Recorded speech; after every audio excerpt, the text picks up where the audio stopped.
አንዳንዶች ምንም ነገር ሳንሰጣቸው ንጹህ ፍቅር ይሰጡናል። አንዳንዶች ደግሞ ሁሉ ነገራችንን ሰጠናቸው ህመም ይሰጡናል። ህይወት እንዲሆናል። ልብን ንጹህ ማድረግ ማለት ነው ለማንም ክፉ ነገር አለማሰብ።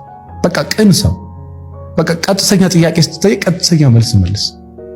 ትልቅ ነው ትንሽ ነው፣ ሙስሊም ነው ክርስቲያን ነው ፕሮቴስታንት ካቶሊክ ጆባ፣ ሃይማኖት፣ ዘር፣ ቋንቋ፣ ኦሮሞ ማንም ሳትል ለማንም ቅን ሁኑ።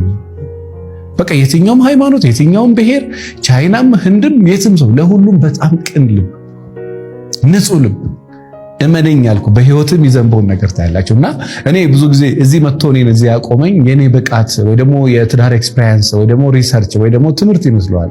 ቅን ነኝ ተብሎ እንደዚህ በሚዲያ አይወራም። በምችለው አቅም ግን ብዬ አስባለሁ።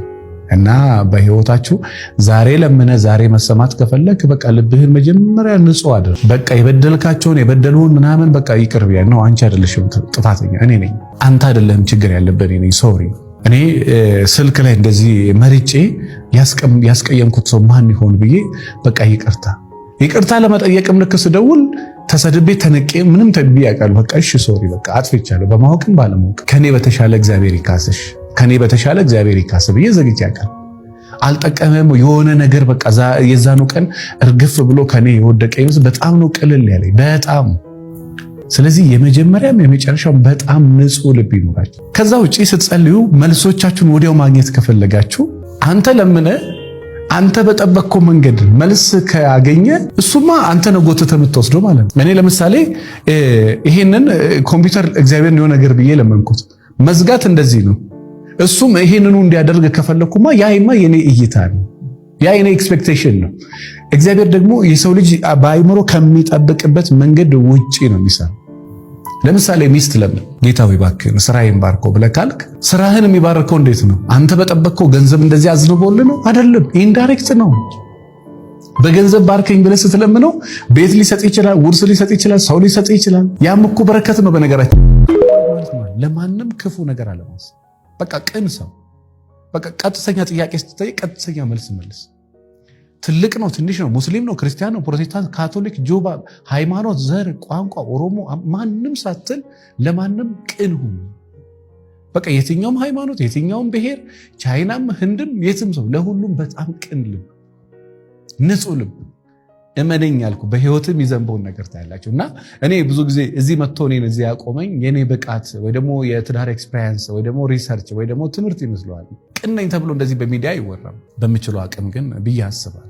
እና በህይወታችሁ ዛሬ ለምነ ዛሬ መሰማት ከፈለክ በቃ ልብህን መጀመሪያ ንጹህ አድርግ። በቃ የበደልካቸውን የበደሉን ምናምን በቃ ይቅር ቢያ ነው። አንቺ አይደለሽም ጥፋተኛ፣ እኔ ነኝ።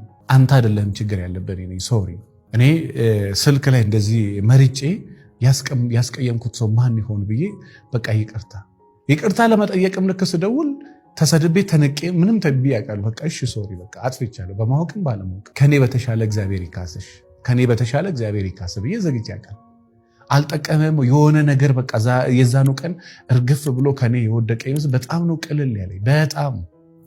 ስለዚህ የመጀመሪያም የመጨረሻው በጣም ንጹህ ልብ ይኖራችሁ። ከዛ ውጪ ስትጸልዩ መልሶቻችሁን ወዲያው ማግኘት ከፈለጋችሁ አንተ ለምነ አንተ በጠበቅከው መንገድ መልስ ካገኘ እሱማ አንተ ነው ጎትተህ የምትወስደው ማለት ነው። እኔ ለምሳሌ ይሄንን ኮምፒውተር እግዚአብሔር የሆነ ነገር ብዬ ለመንኩት መዝጋት እንደዚህ ነው። እሱም ይሄንኑ እንዲያደርግ ከፈለኩማ ያይማ የኔ እይታ ነው፣ ያ የኔ ኤክስፔክቴሽን ነው። እግዚአብሔር ደግሞ የሰው ልጅ በአይምሮ ከሚጠብቅበት መንገድ ውጪ ነው የሚሰራው። ለምሳሌ ሚስት ለምን ጌታ ሆይ እባክህን ስራዬን ባርከው ብለህ ካልክ ስራህን የሚባርከው እንዴት ነው? አንተ በጠበቅከው ገንዘብ እንደዚህ አዝንቦልህ ነው አይደለም። ኢንዳይሬክት ነው።